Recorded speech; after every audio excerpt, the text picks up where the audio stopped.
Imagine waking up at 5 in the morning and the first thing the police hear is a trembling voice saying that he had seen a human cut head lying near the river. What they found near the dry Banas river in Rajasthan wasn't just a body part. It was the beginning of the murder so brutal, so personal that it would expose a betrayal inside the home. Hi, my name is Stella and I bring you real life crime stories that will leave you stunned. 28th April 2003. Early morning around 5 am, Savra police station in Rajasthan received a phone call. The voice on the other side was so trembling and frightened, a man said that he had seen a human cut head near the Banas river in Jashwantpura.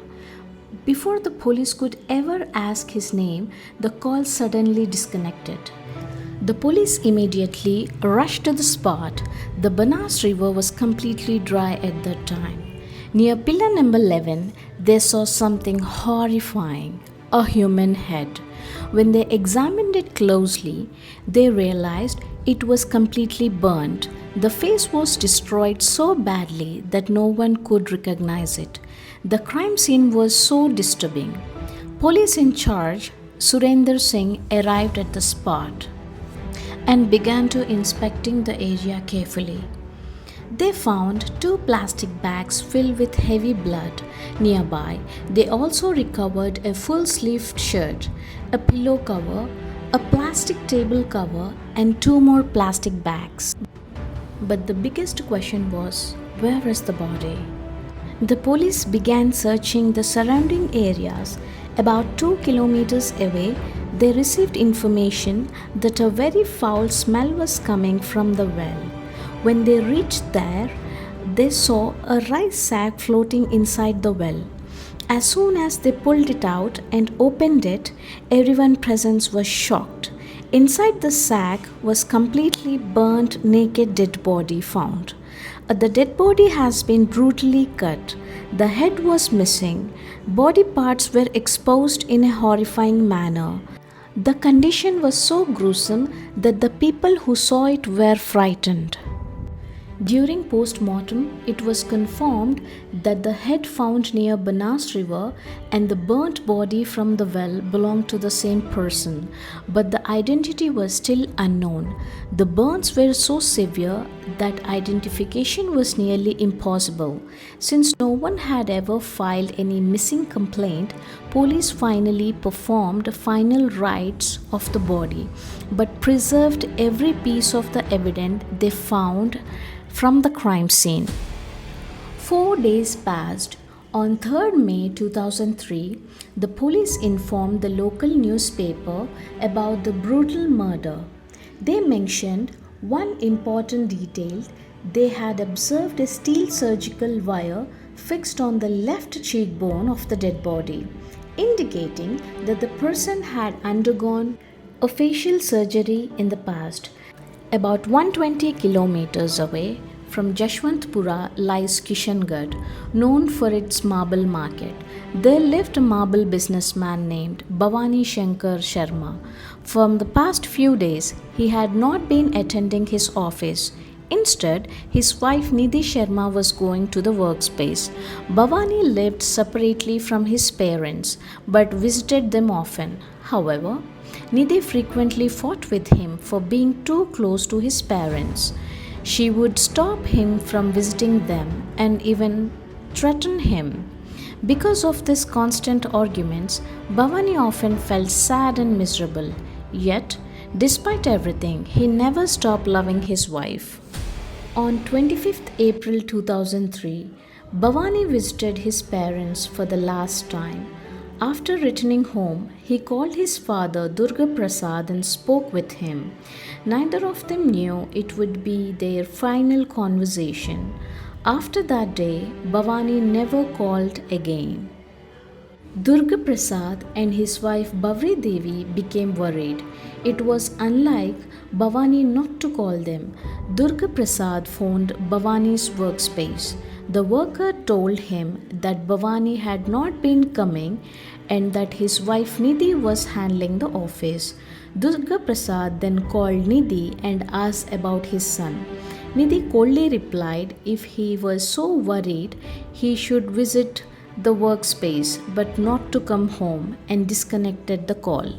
The parents were worried. They started asking relatives and known people, but nobody had any information.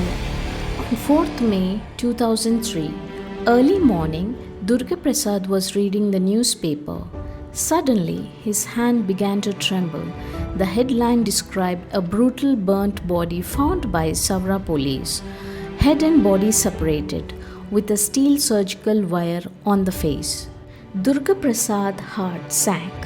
When Bhavani was 11 years old, he met with an accident that broke his cheekbone. To fix it, doctor inserted a steel wire during surgery at Gangaram Hospital in Delhi. The same steel wire? Could it be his son? He immediately called his family, including Nidhi. They all went to the police station. Durga Prasad filed a missing complaint stating his son had been missing for 8 days and the surgical wire mentioned in the newspaper matched his son's surgical history. Police informed him that the body has already been cremated because of unidentifiable. Hearing this, the family broke down. However, the police showed them the preserved evidence: the steel wire, the bag, and the blood-stained shirt. Nidhi suddenly began to cry and said that the bag and clothes belonged to her husband and that he was wearing them the last time he left home. Durga Prasad also confirmed they looked like Bhavani's belongings. Still, police need proof. Durga Prasad gave them the contact of Dr. Shiv Shankar Sharma, who had performed the surgery years ago. When police contacted him, the doctor confirmed that he had performed only 3 surgeries in that region. 2 patients were alive. Only Bhavani Shankar was missing. Now it was confirmed the burnt body was belonged to Bhavani Shanker Sharma. Police began investigating his murder. Suspicion fell on Nidhi Sharma. But could a wife brutally kill her own husband in such a manner? Police questioned both families. They blamed each other. Nidhi's brother was also interrogated under physiological pressure.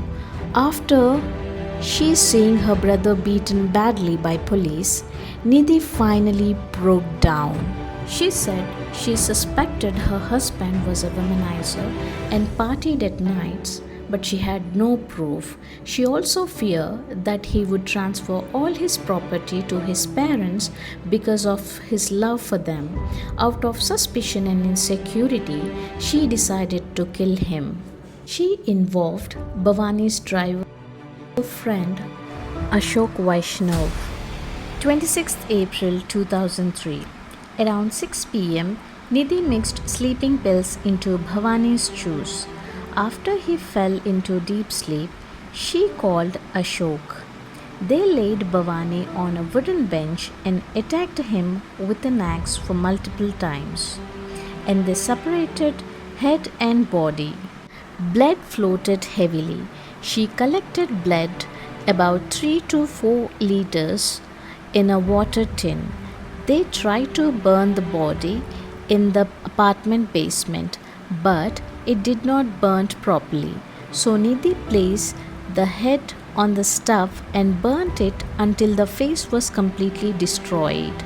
Later, they packed the body in the rice sack and packed his clothes separately, threw the axe in the forest area, dumped the body in the well, threw the head into a Banas river at 2 a.m. While hiding the body, they heard police siren nearby and panicked and went back to Kishangarh. During further investigation, police found Bhavani's diary at his house. He had written about the mental torture he faced. He wrote that Nidhi demanded divorce, threatened to destroy his company, and he has fear she might poison him. In one of his entries, dated 4th June 2002, he wrote that he had a strong feeling that his wife wanted to kill him. There were dry tear marks on the pages. In the end, the smallest evidence, the steel surgical wire, exposed the entire crime. Nidhi Sharma was sentenced to 21 years of imprisonment. The children were given custody to their grandparents. After completing her sentence, Nidhi was released and she is now fighting a property case along with their children. This is the story of Bhavani Shanker Sharma, a man who feared he would be killed, and he was.